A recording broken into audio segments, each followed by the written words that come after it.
Dunia mengenal Vladimir Putin sebagai salah satu pria paling berkuasa di dunia, tetapi kehidupan pribadinya tetap menjadi misteri. Selama 30 tahun, dia menikah dengan Ludmila, dan mereka memiliki 2 anak perempuan bersama.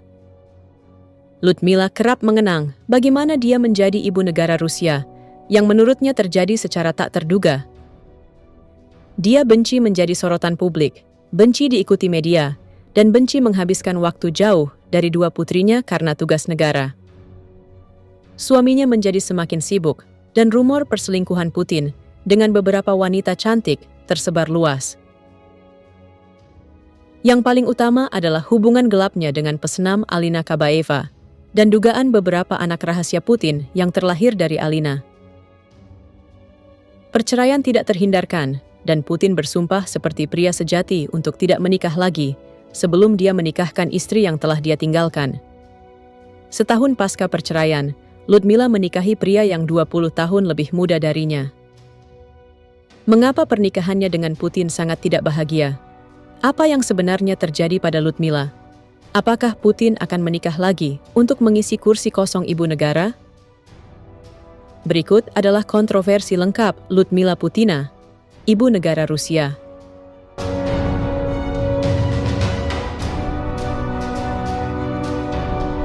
Ludmila Alexandrovna Shkrebneva lahir di Kaliningrad pada 6 Januari tahun 1958. Dia tumbuh di keluarga sederhana kelas pekerja, di mana ayahnya Alexander Shkrebnev bekerja di pabrik mekanik, sementara ibunya Yekaterina Tikhonovna adalah seorang kasir saat masih muda. Ludmila unggul dalam sastra dan bahasa Rusia, serta bermimpi menjadi seorang aktris setelah menyelesaikan sekolah menengahnya. Ludmila mengambil berbagai pekerjaan untuk menghidupi dirinya sendiri, termasuk bekerja sebagai perawat sementara. Akhirnya, dia menemukan karirnya sebagai pramugari untuk cabang Aeroflot Kaliningrad. Dia mengejar pendidikan lebih lanjut sebagai ahli bahasa di Universitas Negeri Leningrad, di mana dia belajar bahasa Spanyol di Departemen Filologi. Selama tahun ketiganya, Ludmila melakukan perjalanan ke pertunjukan Arkady Raikin di Leningrad bersama teman-temannya, dan disinilah dia bertemu calon suaminya. Mereka diperkenalkan oleh seorang teman yang mengundang mereka untuk melihat penampilan komedian itu. Vladimir Putin lahir pada 7 Oktober tahun 1952 di Leningrad, Uni Soviet. Orang tuanya adalah Vladimir Spiridonovich Putin dan Maria Ivanovna Shelomova, yang merupakan kelas pekerja dan tinggal di sebuah apartemen bergaya Soviet, di mana mereka berbagi ruang dengan 2 keluarga lain. Ayahnya adalah seorang wajib militer di Angkatan Laut Soviet dan bertugas di kapal selam, sementara ibunya adalah pekerja pabrik. Putin menjadi anak bungsu dari 3 bersaudara, karena kelahirannya didahului oleh kematian 2 saudaranya yang masih bayi, yakni Albert dan Viktor. 2 bayi itu meninggal karena difteri dan kelaparan selama pengepungan Leningrad oleh pasukan Nazi dalam Perang Dunia II. Selama tahap awal invasi Nazi ke Uni Soviet, ayahnya bertugas di Batalion Penghancuran NKVD, sebelum dipindahkan ke tentara reguler karena terluka parah pada tahun 1942. Nenek Putin dibunuh oleh penjajah Jerman di wilayah Tver, sementara pamannya menghilang di front timur selama Perang Dunia II. Tumbuh dalam lingkungan yang keras dan telah kehilangan banyak keluarganya, Putin kecil tidak pernah bermimpi menjadi guru, dokter, pilot, atau pekerjaan pada umumnya. Sejak kecil, dia selalu bermimpi menjadi mata-mata. Kakeknya Spiridon Putin bekerja sebagai juru masak untuk Joseph Stalin dan Vladimir Lenin, tetapi ini tidak relevan menjadi sumber untuk gaya pemerintahannya. Para ahli percaya jika Putin mewarisi gaya pemerintahannya dari mantan bosnya yang pernah menjadi wali kota Saint Petersburg, yakni Anatoly Sobchak. Wali kota adalah orang yang dikagumi Vladimir Putin, dan dikatakan jika dia secara tidak sadar mewarisi sifatnya sampai hari ini. Setelah pertemuan pertama mereka, Vladimir Putin dan Ludmila mulai berkencan. Putin sering mengunjunginya di akhir pekan sejak Ludmila tinggal bersama orang tuanya. Setelah hampir 3 tahun berkencan, Putin melamar Ludmila, dan mereka menikah pada tanggal 28 Juli tahun 1983. Itu adalah upacara pernikahan sederhana yang hanya dihadiri oleh teman dekat dan keluarga. Pengantin wanita mengenakan gaun putih modis yang indah, sementara pengantin pria mengenakan setelan klasik berwarna gelap. Setelah pernikahan mereka, Ludmila terus bekerja dan mendukung Vladimir dalam karirnya. Pasangan ini pindah ke Dresden, Jerman Timur pada tahun 1985, di mana Vladimir Putin ditempatkan sebagai agen KGB. Pada masa ini, Ludmila melahirkan 2 putri mereka, yakni Maria Vorontsova, lahir pada tahun 1985, dan Katarina Tikhonova, lahir 1 tahun kemudian. Keluarga mereka menikmati saat-saat bahagia di Jerman, yang kemudian dikenang Ludmila sebagai periode paling bahagia dalam hidupnya. Ludmila mengajar bahasa Jerman di Departemen Filologi Universitas Negeri Leningrad selama 4 tahun, sejak tahun 1990. Keluarga kecil mereka tinggal di sebuah ruangan sederhana seluas 27 meter persegi, dan Ludmila menemukan kebahagiaan dalam hidupnya, percaya bahwa Putin akan memberinya keamanan yang selalu dia rindukan. Putin menghujani istrinya dengan kasih sayang, mengajaknya jalan-jalan pada akhir pekan, dan selalu menjadikannya prioritas. Ludmila mengenang tentang bagaimana saat suaminya masih seorang agen KGB, yang membuat mereka ditempatkan di Jerman Timur. Dalam masa pelatihannya, Ludmila menceritakan bahwa pelatih menemukan kelemahan suaminya. Mereka mengatakan jika Putin memiliki perasaan rasa bahaya yang sangat kurang. Dengan kata lain, apa yang mungkin tampak berbahaya bagi kita, mungkin tampaknya tidak berbahaya bagi Vladimir Putin, dan agen mata-mata menganggap hal ini adalah kelemahannya yang sangat serius. Mengejutkannya, dia mengakui ini dalam biografinya tahun 2000. Vladimir Putin membagikan pengalamannya saat dia mengendarai mobil bersama pelatih bela dirinya. Mereka berada di jalan di luar Leningrad ketika Putin melihat sebuah truk pertanian melewati mereka. Putin mencoba mengambil sepotong jerami melalui jendela mobil, dan tentu mobil mereka hilang kendali. Pelatih itu takut dan marah kepada Putin, namun dia justru berkata bahwa dia siap mengambil risiko, dan dia pikir jerami itu berbau. Vladimir Putin, sosok yang ingin memimpin negara Rusia, justru menceritakan kisah tersebut kepada pemilihnya, seolah menunjukkan jika dia tidak takut mengambil resiko besar. Putin menjadi wakil wali kota Saint Petersburg pada tahun 1997, wakil kepala staf kepresidenan setahun kemudian, juga menjabat kepala FSB, yang merupakan agen mata-mata baru penerus KGB.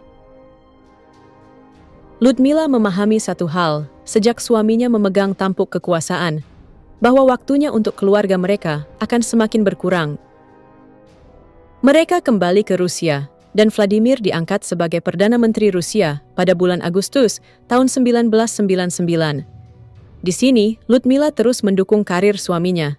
Dia bahkan menjadi perwakilan perusahaan Telekom Invest di Moskow, di mana dia menerima tugas khusus sebagai satu-satunya karyawan di kantor Moskow yang bertugas menjawab panggilan telepon dan mengatur rapat. Seiring waktu, tanggung jawab Putin semakin berat, dan dia memiliki lebih sedikit waktu untuk istri dan kedua putri mereka. Ludmila merasa bahwa Putin telah meninggalkannya dengan perasaan kesepian dan terisolasi. Pada tahun 1994, Ludmila mengalami kecelakaan serius yang membuatnya harus dirawat di rumah sakit. Dia berharap suaminya akan mengesampingkan pekerjaannya untuk mendukungnya selama masa sulit ini. Sebaliknya, Putin tidak meluangkan waktu untuk menjenguknya, dan Ludmila mendapati dirinya dikelilingi hanya oleh rekan-rekannya di rumah sakit. Putin tidak pernah hadir selama masa pemulihannya, dan hal ini memperdalam rasa sakit hati dan keterasingannya. Ketika Putin memasuki arena politik dan menjadi presiden Rusia di tahun 2000, Ludmila merasa semakin diabaikan. suaminya dilantik pada tanggal 7 Mei tahun 2000, di mana Ludmila resmi menjabat sebagai ibu negara Rusia. Dengan peran barunya ini, Ludmila bertanggung jawab dalam jamuan makan malam resmi untuk menghormati kepala negara dan pasangan mereka yang tiba di Saint Petersburg. Suaminya adalah seorang pemimpin yang ambisius, namun Ludmila tetap menjaga profil rendahnya di panggung politik Rusia. Umumnya, ibu negara menghindari pusat perhatian, kecuali sebagaimana diharuskan oleh protokol, dan membatasi peran publiknya. Ludmila sering menghabiskan waktu berbulan-bulan jauh dari dua putri mereka karena tugas ibu negara, dan dia tidak menyukai hal ini. Ludmila mengaku bahwa dia tidak bahagia dan bahkan membenci peran barunya sebagai ibu negara Rusia. Seorang desainer Rusia yang mendandani Ludmila untuk acara-acara khusus mengungkapkan ungkapan hati Ludmila bahwa dia tidak siap saat hidupnya menjadi sorotan politik. Ludmila juga mengatakan dia tidak siap untuk peran ini karena peran istri presiden jatuh ke tangannya secara tak terduga. Ludmila jarang melakukan tugas publik, hanya beberapa kali menghadiri jamuan makan malam kenegaraan dan hadir dalam acara seremonial seperti penyalaan pohon Natal di Kremlin. Dia menjadi kurator Dana, sebuah lembaga yang bertujuan untuk mengembangkan bahasa Rusia. Selama tugasnya sebagai ibu negara, Ludmila fokus di bidang bahasa. Dia hanya pernah ikut campur sekali ketika Akademi Ilmu Pengetahuan Rusia mensponsori sebuah komisi untuk mempelajari ortografi bahasa Rusia dan mengusulkan perubahan. Ortografi adalah sistem ejaan suatu bahasa atau gambaran bunyi bahasa yang berupa tulisan atau lambang. Rekomendasi akademi itu dipublikasikan pada tahun 2002 setelah melakukan 8 tahun penelitian, namun ibu negara menolak rancangan perubahan konvensi bahasa tersebut. Ludmila memiliki kecenderungan untuk mempertahankan dan melestarikan bahasa Rusia, membuatnya mengungkapkan pernyataan publik yang menentang reformasi ortografi. Dia mengungkapkan bahwa ekonomi Rusia yang sedang berkembang pesat sebagai salah satu alasan mengapa reformasi ortografi adalah tidak perlu, tetapi juga tidak tepat waktu. Namun, meskipun sebuah surat kabar di Moskow menuduh bahwa Ludmila secara de facto dan tegas membatalkan semua upaya untuk mereformasi ejaan, faktanya reaksi publik dan akademis terhadap reformasi ejaan itu cukup negatif, sehingga memang layak untuk dibatalkan. Kadang-kadang, dia membuat pernyataan tentang pendidikan Rusia, namun secara keseluruhan, Ludmila memilih untuk tidak menjadi pusat perhatian. Setelah hanya beberapa tahun Putin menjabat sebagai pemimpin, Ludmila secara tiba-tiba berhenti menemani suaminya dalam perjalanan ke luar negeri, dan sebagian besar menghilang dari publik. Beberapa laporan bahkan menyatakan bahwa dia mengurung diri di biara untuk mencari ketenangan, meskipun informasi ini tidak pernah dikonfirmasi. Setelah hampir 30 tahun menikah, Ludmila dan Putin secara terbuka mengumumkan perpisahan mereka berdasarkan kesepakatan bersama pada tahun 2004. Pengumuman perceraian dibuat di publik agar media berita Rusia bisa meliputnya secara luas di Istana Negara Kremlin. Pasangan itu menonton pertunjukan balet Kremlin, dan menariknya, mereka mengumumkan perceraian mereka setelah menonton pertunjukan tersebut. Biasanya, politisi terkemuka tidak akan bercerai saat masih menjabat. Namun Putin melanggar tradisi ini dan menjadi presiden Rusia pertama yang melakukan hal tersebut. Jadi, saat pengumuman, keduanya menggambarkan perpisahan mereka sebagai perceraian yang beradab, dengan Ludmila menyatakan, "Ini benar-benar keputusan bersama kami, pernikahan kami berakhir karena kami jarang bertemu satu sama lain." Namun tentunya, ada rumor yang beredar bahwa alasan utama perceraian keduanya adalah dugaan perselingkuhan Vladimir selama mereka menikah. Sebuah investigasi oleh Proact menduga bahwa Putin mempunyai seorang putri lain bernama Elizabeth atau Luiza Rozova. Elizabeth lahir pada Maret tahun 2003 sebagai hasil perselingkuhannya dengan Svetlana Krivonogic saat dia masih menikah dengan Ludmila. Namun, rumor perselingkuhan Putin yang paling menonjol adalah dengan mantan pesenam Alina Kabaeva. Alina secara luas dianggap sebagai salah satu pesenam paling berprestasi di Rusia setelah memenangkan banyak medali untuk karir senam di negara itu. Alina menghadapi kemunduran pada tahun 2000 ketika dia dinyatakan positif menggunakan doping yang menyebabkan dia pensiun dari senam profesional pada tahun 2007. Dia kemudian mengejar karir di bidang politik dan diyakini dia bertemu Putin sekitar periode ini. Pada April 2008, surat kabar Moskovsky Correspondent melaporkan bahwa Putin telah berencana untuk menceraikan Ludmila karena dia bertunangan dengan Alina. Cerita itu dibantah dan surat kabar itu ditutup tak lama kemudian. Selama waktu ini, Putin dan Ludmila terus tampil di depan publik bersama sebagai pasangan. Sementara status hubungan Putin dengan Alina menjadi topik spekulasi. Ketika perceraian Putin diumumkan pada tahun 2014, Alina tampak menarik diri dari kehidupan publik. Keduanya terlihat mengenakan cincin kawin di Olimpiade musim dingin tahun 2014. Ada juga rumor bahwa mereka bahkan memiliki banyak anak rahasia. Media Rusia menuding Alina melahirkan seorang putri dari Putin pada tahun 2015, namun laporan ini dibantah. Alina juga dilaporkan melahirkan putra kembar pada 2019. Namun media Swiss mengutip ginekolog Swiss pasangan itu, menulis bahwa pada kedua kesempatan itu, Alina melahirkan seorang anak laki-laki dari Putin. Mungkin Ludmila tidak bisa lagi mentolerir perselingkuhan suaminya dan memutuskan untuk mencari kebahagiaannya sendiri. Ketika Putin ditanya oleh kantor berita negara, apakah dia berencana untuk menikah lagi, dia menjawab dengan lelucon, "Saya harus menikahkan mantan istri yang saya tinggalkan dulu, dan kemudian saya akan memikirkan diri saya sendiri." Pada tahun 2015, Ludmila mengejutkan semua orang dengan menikahi seorang pengusaha kaya yang 20 tahun lebih muda darinya, yakni Artur Ocheretny. Suami barunya adalah direktur sebuah organisasi nirlaba, Pusat Pengembangan Komunikasi Interpersonal, sebuah yayasan yang pernah bekerja dengan Ludmila. Sebelumnya, Artur pernah bekerja di sebuah agen yang sering menangani proyek pemerintah. Berita pernikahan Ludmila dan Artur tidak diumumkan secara resmi, tetapi diberitakan secara luas pada tahun 2016, setelah media Rusia mengetahui bahwa Ludmila telah mengenakan nama belakang Artur dalam dokumen kepemilikan bekas apartemennya di Saint Petersburg. Dia sekarang disebut sebagai Ludmila Alexandrovna Ochretnaya. Ludmila dan Artur memulai babak baru di Prancis, di mana mereka membeli sebuah villa mewah senilai $7 juta dan menjalani kehidupan yang sangat pribadi. Ludmila tidak terlihat oleh publik dan tidak pernah berbicara secara terbuka tentang pernikahan keduanya.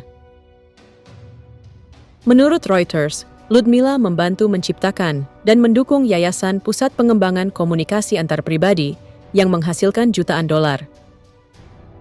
Kantornya terletak di pusat kota Moskow, di gedung yang sebelumnya dikenal sebagai Rumah Volkonsky, yang merupakan propertinya sendiri. Bangunan itu terdaftar dalam daftar warisan budaya Rusia, tetapi diambil alih Ludmila, yang menyebabkan protes keras oleh warga Moskow. Sebuah petisi yang ditandatangani oleh 200 ilmuwan dan tokoh budaya terkenal kota itu dikirim ke Vladimir Putin, namun berakhir tanpa ada jawaban. Kini, manajemen Yayasan Ludmila yang menghasilkan jutaan dolar itu dipimpin oleh suami keduanya, Artur. Setelah invasi Rusia ke Ukraina, Ludmila dikenai sanksi oleh Inggris pada tahun 2022. Kantor Luar Negeri Persemakmuran menyatakan bahwa Ludmila telah mendapat keuntungan dari hubungan bisnis istimewa dengan badan-badan milik negara.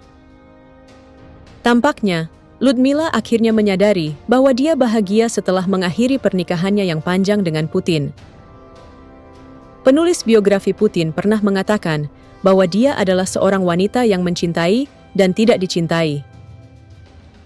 Namun sekarang, tampaknya dia telah menemukan seseorang yang dapat menjadi pendamping seumur hidupnya.